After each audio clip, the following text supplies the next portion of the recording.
of the last 200 years or so, our understanding of the universe has given us a variety of explanations that are all pointing towards one spot. They seem to all be converging on one nugget of an idea that we're still trying to find.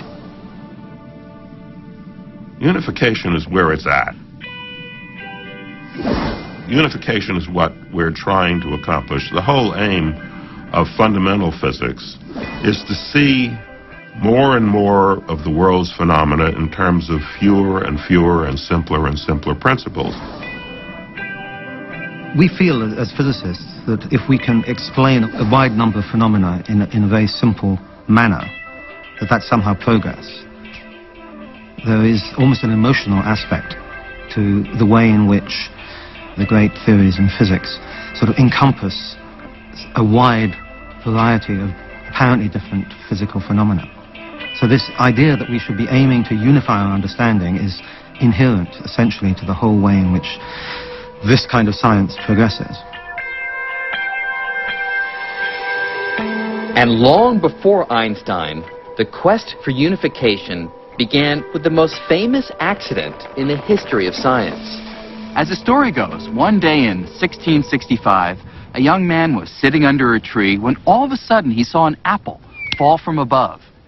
And with the fall of that apple, Isaac Newton revolutionized our picture of the universe.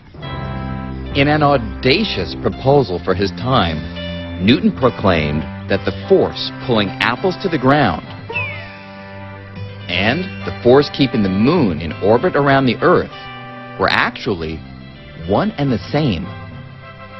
In one fell swoop, Newton unified the heavens and the Earth in a single theory he called gravity. The unification of the celestial with the terrestrial, that the same laws that govern the planets in their motions govern the tides and the falling of fruit here on Earth. It was a fantastic unification of our picture of nature. Gravity was the first force to be understood scientifically, though three more would eventually follow. And although Newton discovered his law of gravity more than 300 years ago, his equations describing this force make such accurate predictions that we still make use of them today. In fact, scientists needed nothing more than Newton's equations to plot the course of a rocket that landed men on the moon. 11, this is Houston. Yet, there was a problem. While his laws described the strength of gravity with great accuracy, Newton was harboring an embarrassing secret. He had no idea how gravity actually works.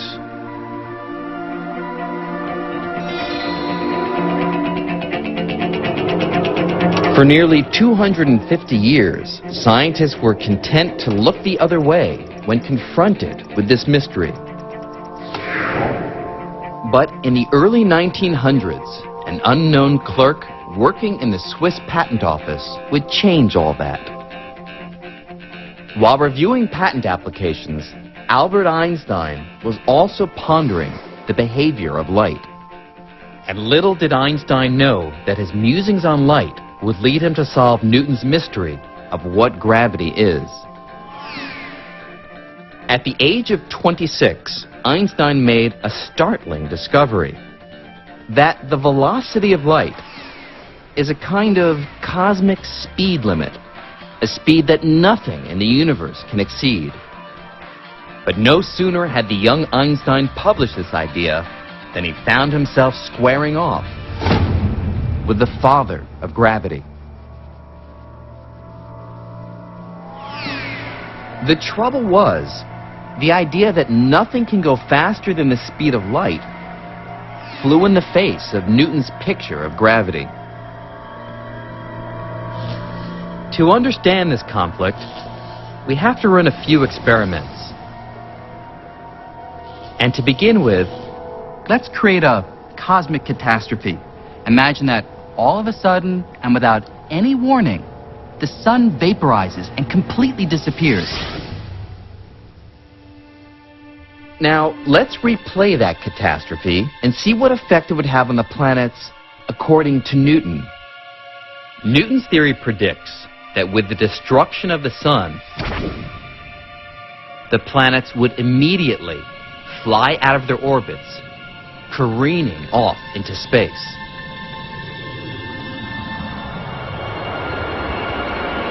In other words, Newton thought that gravity was a force that acts instantaneously across any distance, and so we would immediately feel the effect of the sun's destruction. But Einstein saw a big problem with Newton's theory. A problem that arose from his work with light. Einstein knew light doesn't travel instantaneously. In fact, it takes 8 minutes for the sun's rays to travel the 93 million miles to the Earth. And since he had shown that nothing, not even gravity, can travel faster than light,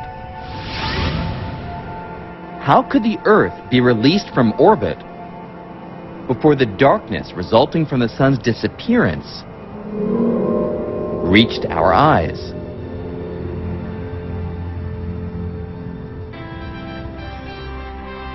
To the young upstart from the Swiss patent office, anything outrunning light was impossible. And that meant the 250-year-old Newtonian picture of gravity was wrong. If Newton is wrong, then why do the planets stay up? Because remember, the triumph of Newton's equations come from the quest to understand the planets and the stars. In particular, the problem of why do the planets have the orbits that they do.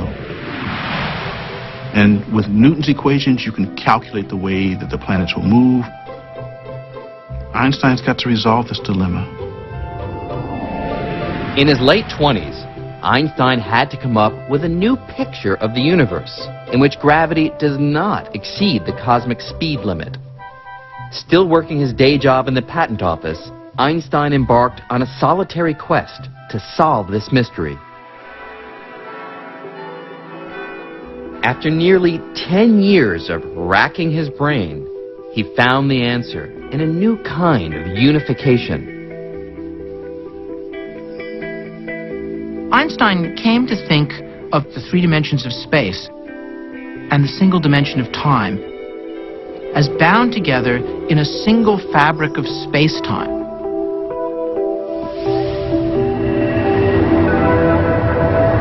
It was his hope that by understanding the geometry of this 4-dimensional fabric of space-time, that he could simply talk about things moving along surfaces in this space-time fabric. Like the surface of a trampoline, this unified fabric is warped and stretched by heavy objects like planets and stars. And it's this warping or curving of space-time that creates what we feel as gravity.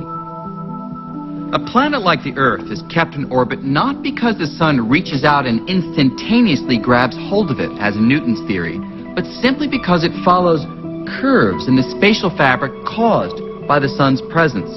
So, with this new understanding of gravity, let's rerun the cosmic catastrophe. Let's see what happens now If the sun disappears.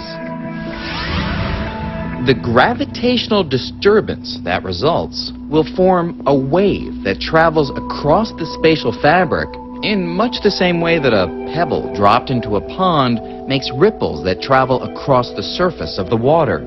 So we wouldn't feel a change in our orbit around the sun until this wave reached the Earth.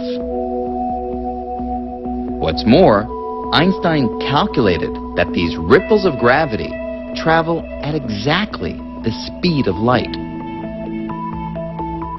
And so, with this new approach, Einstein resolved the conflict with Newton over how fast gravity travels. And more than that, Einstein gave the world a new picture for what the force of gravity actually is. It's warps and curves in the fabric of space and time. Einstein called this new picture of gravity general relativity. And within a few short years, Albert Einstein became a household name. Einstein was like a rock star in his day. He was one of the